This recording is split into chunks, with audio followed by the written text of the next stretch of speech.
क्या आप जानते हैं दुनिया में आखिर चल क्या रहा है? ये कोई सामान्य वीडियो नहीं है। इस एक ही वीडियो में आपको संयुक्त अमेरिका, चीन, रूस, Bharat, Japan, Germany, United Kingdom, France, Brazil, Canada, Italy, Australia, दक्षिण कोरिया, तुर्की, सऊदी अरब, Israel, Spain, Indonesia, Sweden, Netherlands, Switzerland, Iran, दक्षिण अफ्रीका, मिस्र, सिंगापुर और पाकिस्तान, इन महादेशों के अपडेट्स दिए जाएंगे। अगर आप भी बड़े अपडेट्स या पूरी दुनिया देखना चाहते हो तो बिना देरी किए चैनल को सब्सक्राइब कर लें और वीडियो अच्छी लगे तो लाइक, कमेंट और अपने पार्टनर्स को शेयर जरूर करें। तो चलिए शुरू करते हैं संयुक्त राज्य अमेरिका से। अमेरिकी अंतर्राष्ट्रीय व्यापार न्यायालय ने राष्ट्रपति डोनाल्ड ट्रंप द्वारा 2020 में लगाए गए लिबरेशन डे टैरिफ्स को अवैध घोषित कर दिया। अदालत ने कहा कि ये टैरिफ्स राष्ट्रपति के संवैधानिक अधिकारों का अतिक्रमण करते हैं। इस फैसले के बाद अमेरिकी व्यापार जगत में उम्मीदें बढ़ी हैं कि आगे वैश्विक व्यापारिक संबंधों में सुधार होगा। व्यापार विशेषज्ञ मानते हैं कि इस निर्णय से चीन समेत अन्य देशों के साथ व्यापारिक तनाव कम हो सकते हैं। चीन ने घोषणा की है कि वह 2025 के अंत तक एक नई साइबर सुरक्षा रणनीति तैयार करेगा। यह कदम बढ़ते साइबर खतरों और राष्ट्रीय सुरक्षा चिंताओं के मद्देनजर उठाया गया है। सरकार ने विशेषज्ञों और संबंधित विभागों से विचार विमर्श शुरू कर दिया है ताकि नई नीति में देश की डिजिटल सुरक्षा को मजबूत किया जा सके। विशेषज्ञों का मानना है कि इस रणनीति से चीन के डिजिटल अवसंरचना को विदेशी खतरों से बचाने में मदद मिलेगी। रूस यूक्रेन युद्ध के 1190वें दिन यूक्रेनी सेना ने मॉस्को और आसपास के क्षेत्रों में कई रूसी हथियार निर्माण स्थलों पर ड्रोन हमले किए। रूसी रक्षा मंत्रालय ने हमलों की पुष्टि करते हुए कहा कि कुछ ठिकानों को नुकसान पहुंचा है, लेकिन जवाबी कार्रवाई भी जारी है। इस बीच रूस ने कजान में आयोजित कजान फोरम 2025 में इस्लामी देशों के साथ व्यापार, शिक्षा और सांस्कृतिक संबंधों को मजबूत करने के लिए कई समझौतों पर हस्ताक्षर किए। ये रूस की पश्चिमी प्रतिबंधों के बीच वैकल्पिक सहयोग खोजने की रणनीति का हिस्सा माना जा रहा है। भारत में बैंक धोखाधड़ी की घटनाएं 2024 में 3 गुना बढ़कर $4.2 बिलियन तक पहुंच गई हैं। विशेषज्ञों का मानना है कि बढ़ते क्रेडिट घोटाले और डिजिटल भुगतान में असमानताएं इसके प्रमुख कारण हैं। सरकार और बैंकिंग नियामक इस समस्या से निपटने के लिए नए उपायों पर विचार कर रहे हैं, जिसमें तकनीकी सुधार और कड़े नियामक नियम शामिल हैं। वित्तीय सुरक्षा विशेषज्ञों का कहना है कि डिजिटल इंडिया की बढ़ती प्राथमिकता के बीच धोखाधड़ी को रोकना चुनौतीपूर्ण लेकिन आवश्यक है। जापान सरकार ने घोषणा की है कि वह 2025 के अंत तक एक नई साइबर सुरक्षा रणनीति तैयार करेगा। यह कदम बढ़ते साइबर खतरों और राष्ट्रीय सुरक्षा चिंताओं के मद्देनजर उठाया गया है। सरकार ने विशेषज्ञों और संबंधित विभागों से विचार विमर्श शुरू कर दिया है ताकि देश की डिजिटल अवसंरचना को सुरक्षित बनाया जा सके। जापान की यह पहल एशिया प्रशांत क्षेत्र में तकनीकी नेतृत्व बनाए रखने के लिए महत्वपूर्ण मानी जा रही है। विशेषज्ञों का मानना है कि यह रणनीति जापान को वैश्विक साइबर सुरक्षा मानकों के करीब ले जाएगी। जर्मनी के चांसलर फ्रेडरिक मर्ज ने हाल ही में यूक्रेनी राष्ट्रपति वोलोदिमीर जेलेंस्की से मुलाकात की। इस मुलाकात में मर्ज ने यूरोप की स्वतंत्रता और सुरक्षा के लिए रूस के खिलाफ एकजुटता की आवश्यकता पर बल दिया। उन्होंने कहा कि यूरोप को अपनी स्वतंत्रता और सुरक्षा की रक्षा के लिए दृढ़ संकल्पित रहना चाहिए।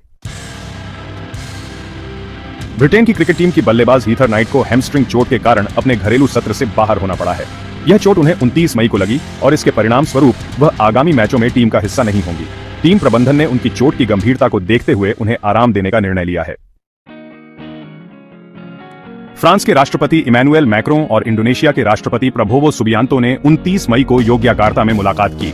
इस मुलाकात में दोनों नेताओं ने फ्रांस और इंडोनेशिया के बीच सांस्कृतिक साझेदारी को बढ़ावा देने के उपायों पर चर्चा की। उन्होंने शिक्षा, कला और पर्यटन जैसे क्षेत्रों में सहयोग को मजबूत करने की आवश्यकता पर बल दिया। ब्राजील की ऊर्जा कंपनी गैल्प ने घोषणा की है कि वह सैंटोस बेसिन में स्थित बकाहलाऊ तेल क्षेत्र में उत्पादन बढ़ाने के लिए निवेश करेगी। इस परियोजना के तहत गैल्प की उत्पादन क्षमता में लगभग 40% की वृद्धि की उम्मीद है। यह कदम ब्राजील के ऊर्जा क्षेत्र में महत्वपूर्ण विकास को दर्शाता है। कनाडा में 26 और 27 मई को किंग चार्ल्स तृतीय और क्वीन कैमिला की राजकीय यात्रा आयोजित की गई। इस यात्रा के दौरान किंग ने संसद के पहले सत्र की शुरुआत की और थ्रोन स्पीच दी। यह यात्रा कनाडा की संप्रभुता को मजबूत करने और द्विपक्षीय संबंधों को प्रगाढ़ करने के उद्देश्य से की गई थी।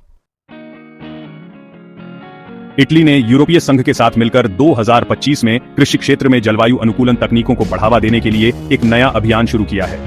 इस पहल का उद्देश्य सूखे और बाढ़ जैसे चरम मौसम प्रभावों को कम करना और किसानों की आय को सुरक्षित बनाना है। विशेषज्ञों का कहना है कि यह कदम इटली की खाद्य सुरक्षा को मजबूत करेगा। ऑस्ट्रेलिया ने अपनी नई जल संरक्षण नीति की घोषणा की है, जिसमें अगले 5 वर्षों में देश के सूखे प्रभावित इलाकों में जल संचयन और पुनर्चक्रण तकनीकों को लागू करने पर जोर दिया गया है। प्रधानमंत्री ने कहा कि यह नीति पर्यावरण संरक्षण के साथ साथ कृषि और ग्रामीण विकास में मदद करेगी। दक्षिण कोरिया ने अपनी टेक्नोलॉजी इंडस्ट्री को ग्लोबल प्रतिस्पर्धा में बनाए रखने के लिए एआई और क्वांटम कंप्यूटिंग में बड़े पैमाने पर निवेश का ऐलान किया है। सरकार ने 2030 तक इन क्षेत्रों में अग्रणी बनने के लिए रणनीतिक फंडिंग और शोध कार्यक्रमों की शुरुआत की है। तुर्की ने हाल ही में मध्य पूर्व और बाल्कन देशों के साथ व्यापारिक सहयोग बढ़ाने के लिए एक नया मुक्त व्यापार समझौता शुरू किया है। इसका उद्देश्य क्षेत्रीय आर्थिक विकास को बढ़ावा देना और निर्यात को बढ़ाना है।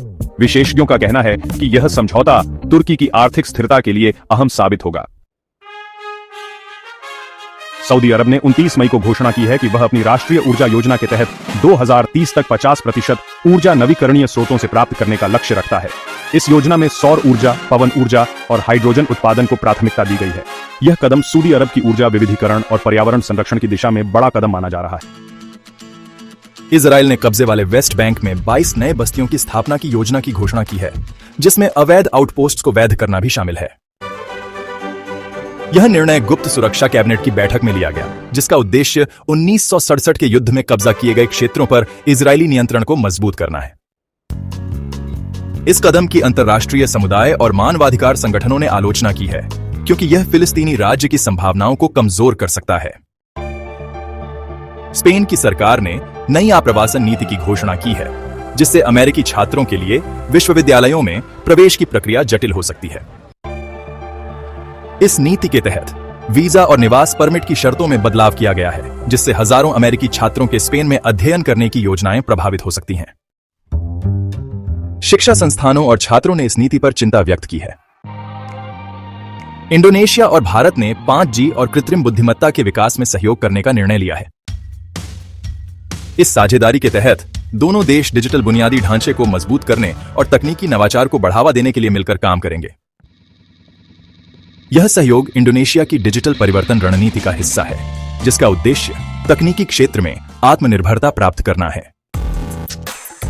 स्वीडन की नौसेना ने अपनी विस्बी क्लास कॉर्वेट्स को नए सी सेप्टर वायु रक्षा प्रणाली से लैस करने का निर्णय लिया है। यह प्रणाली स्वीडन की समुद्री सुरक्षा क्षमताओं को बढ़ाने में मदद करेगी और आधुनिक युद्ध स्थितियों में बेहतर प्रतिक्रिया सुनिश्चित करेगी। इस उन्नयन से स्वीडन की रक्षा तैयारियों में महत्वपूर्ण सुधार की उम्मीद है।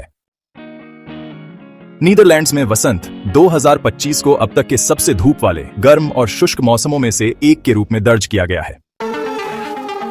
इस मौसम ने कृषि और जल आपूर्ति पर दबाव डाला है, जिससे सरकार ने जल संरक्षण और सूखा प्रबंधन के उपायों पर ध्यान केंद्रित किया है। विशेषज्ञों का मानना है कि जलवायु परिवर्तन के प्रभावों से निपटने के लिए दीर्घकालिक रणनीतियां आवश्यक हैं। स्विट्जरलैंड के ब्लैटन गांव में एक विशाल हिमस्खलन हुआ, जिसमें बर्फ, चट्टान और मलबे के गिरने से लगभग 90% गांव नष्ट हो गया। इस घटना में एक 64 वर्षीय व्यक्ति लापता है और सेना उसकी तलाश में जुटी है। विशेषज्ञों ने चेतावनी दी है कि पिघलती बर्फ के कारण नए झीलों के बनने से बाढ़ का खतरा बढ़ सकता है। ईरान और अमेरिका के बीच परमाणु समझौते को लेकर बातचीत जारी है, जिसमें तेहरान ने यूरेनियम संवर्धन को निलंबित करने के बदले में वॉशिंगटन से कुछ रियायतें मांगी हैं। पूर्व राष्ट्रपति डोनाल्ड ट्रंप ने इजराइल को ईरानी परमाणु स्थलों पर हमले से बचने की चेतावनी दी है, ताकि वार्ता में प्रगति हो सके। दक्षिण अफ्रीका में एक महिला और उसके 2 साथियों को 6 वर्षीय बेटी की तस्करी के आरोप में उम्र कैद की सजा सुनाई गई है, जिसने देश भर में ध्यान आकर्षित किया है। इसके अलावा अप्रैल में देश की उत्पादक मूल्य मुद्रास्फीति दर 0.5% पर स्थिर रही, जो आर्थिक स्थिरता का संकेत है।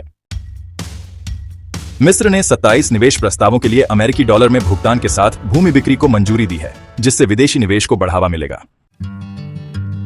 इसके अलावा मिस्र को अफ्रीका के शीर्ष 3 प्रदर्शनकारी देशों में शामिल किया गया है, जो इसकी आर्थिक प्रगति को दर्शाता है।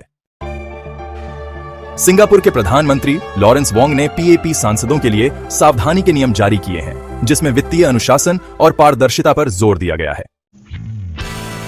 इसके अलावा AI सिंगापुर और संयुक्त राष्ट्र विकास कार्यक्रम ने AI साक्षरता को बढ़ाने के लिए एक समझौता ज्ञापन पर हस्ताक्षर किए हैं। पाकिस्तान ने तीसरे राष्ट्रीय पोलियो टीकाकरण अभियान के तहत लगभग 36.4 मिलियन बच्चों का टीकाकरण किया है, जो 1 जून तक चलेगा। साथ ही भारत के साथ हालिया तनाव के बाद पाकिस्तान ने अंतर्राष्ट्रीय स्तर पर अपनी जिम्मेदार छवि प्रस्तुत करने के प्रयास तेज कर दिए हैं।